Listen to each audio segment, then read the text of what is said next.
ദേശീയപാത നിർമ്മാണത്തിനായി കായംകുളം നഗരസഭ വക വസ്തുക്കൾ ദേശീയപാത അതോറിറ്റിക്ക് വിട്ടു നൽകിയതിൽ നഷ്ടപരിഹാര തുക വാങ്ങിയെടുക്കുന്നതിൽ കഴിഞ്ഞ നഗരസഭാ ഭരണ നേതൃത്വം അനാസ്ഥ കാട്ടിയെന്ന് social forum president advocate O Haris. ഭരണ നേതൃത്വത്തിന്റെ നിസ്സംഗത കാരണം നഗരസഭയ്ക്ക് കോടികളുടെ നഷ്ടമാണ് ഉണ്ടായതെന്ന് തനിക്ക് ലഭിച്ച വിവരാവകാശ രേഖകൾ തെളിയിക്കുന്നതായും ഹാരിസ് പറഞ്ഞു. ദേശീയപാത നിർമ്മാണത്തിനായി നഗരസഭാ വക വസ്തുക്കൾ ദേശീയപാത അതോറിറ്റിക്ക് വിട്ടു നൽകിയതിന്റെ നഷ്ടപരിഹാര തുക വാങ്ങിയെടുക്കുന്നതിൽ കഴിഞ്ഞ നഗരഭരണ നേതൃത്വം നിസ്സംഗത പുലർത്തിയതിനാൽ നഗരസഭയ്ക്ക് കോടികളുടെ നഷ്ടമാണ് ഉണ്ടായിരിക്കുന്നതെന്ന് social forum president O Haris പറഞ്ഞു. എന്നാൽ നഗരസഭയുടെ വക ഭൂമി ദേശീയപാത വികസനത്തിന് വിട്ടുകൊടുത്ത ഭൂമിക്ക് നഷ്ടപരിഹാരം ഈടാക്കിയെടുക്കാൻ നഗരസഭ ഒരു അപേക്ഷ പോലും കൊടുത്തിട്ടില്ല. അന്നിരുന്ന നഗരഭരണാധികാരികൾ ഇക്കാര്യത്തിൽ നിസ്സംഗത കാണിക്കുകയും ഏതാണ്ട് 50 കോടി രൂപ 50 കോടി രൂപ നഷ്ടപ്പെടുത്തുകയും ചെയ്യുകയുണ്ടായി. അപ്പോൾ ഈ നഷ്ടപ്പെടുത്തിയ തുക യഥാർത്ഥത്തിൽ ഈ നഗരസഭയുടെ ഫണ്ട് ഏതാണ്ട് ബഡ്ജറ്റിനേക്കാൾ കൂടുതൽ തുകയാണ് അത് വരുന്നത്. ഈ നാളിതുവരെ ആ തുക വാങ്ങിയെടുക്കുന്നതിന് നഗരസഭാ ജീവനക്കാരോ അല്ലെങ്കിൽ ഉദ്യോഗസ്ഥന്മാരോ സെക്രട്ടറി തയ്യാറായില്ല. യഥാർത്ഥത്തിൽ മുൻ ഭരണക്കാരാണ് അത് ചെയ്യേണ്ടിയിരുന്നത്. നാട്ടിലെ ജനങ്ങൾക്കെല്ലാം പൈസ കിട്ടിയപ്പോൾ നഗരസഭ അക്കാര്യത്തിൽ നിസ്സംഗത കാണിക്കുകയും കെടുകാര്യസ്ഥത വരുത്തുകയും ഭരണകൂടത്തിന് അതിന് താല്പര്യമില്ലായ്മ കാണുകയും ചെയ്തു. ഇത് നഷ്ടപ്പെടുത്തിയത് യഥാർത്ഥത്തിൽ നാട്ടിലെ ജനങ്ങളുടെ പണമാണ്. നഗരസഭയുടെ തുക എന്ന് പറയുന്നത് നാട്ടിലെ ജനങ്ങളുടെ തുകയാണ്.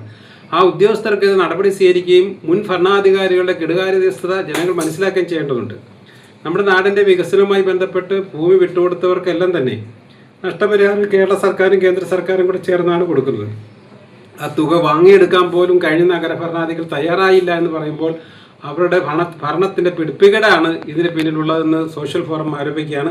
ഇതുമായി ബന്ധപ്പെട്ട് ഞാൻ കൊടുത്ത വിവരാവകാശ അപേക്ഷയിൽ മേൽ കിട്ടിയ മറുപടിയിലാണ് അങ്ങനെ പറയുന്നത്. ദേശീയപാതയ്ക്ക് വേണ്ടി വസ്തുവകകൾ വിട്ടുകൊടുത്ത ഭൂവുടമകൾക്ക് നഷ്ടപരിഹാരമായി വൻതുകകൾ ലഭിച്ചപ്പോൾ നഗരസഭയുടെ വസ്തുക്കൾ ദേശീയപാതയ്ക്ക് വിട്ടുകൊടുത്തതിൻ്റെ പണം വാങ്ങിയെടുക്കാൻ കൃത്യസമയത്ത് നടപടി ഉണ്ടായില്ല. വാർഷിക പദ്ധതിയേക്കാൾ 10 മടങ്ങോ ബജറ്റ് തുകയേക്കാൾ കൂടുതൽ തുകയോ നഷ്ടപരിഹാരമായി ദേശീയപാതയിൽ നിന്നും ലഭിക്കേണ്ടതായിരുന്നുവെന്നും ഹാരിസ് പറഞ്ഞു. ഇത് സംബന്ധിച്ച് വിവരാവകാശ നിയമപ്രകാരം ലഭിച്ച മറുപടിയിൽ നഗരസഭയുടെ അനാസ്ഥ വ്യക്തമാക്കുന്നതാണെന്നും ഹാരിസ് പറഞ്ഞു. 13.79 ആർസ് അഥവാ 34.27 സെന്റ് വസ്തുവാണ് റോഡിനായി നഗരസഭ വിട്ടു നൽകിയത്. ഇതിന് ഏതാണ്ട് 50 കോടിക്കടുത്ത് തുക നഗരസഭയ്ക്ക് ലഭിക്കേണ്ടതാണ്. ഈ തുകയാണ് മുൻ ഭരണ നേതൃത്വത്തിൻ്റെ അനാസ്ഥ മൂലം നഷ്ടപ്പെട്ടിരിക്കുന്നത്.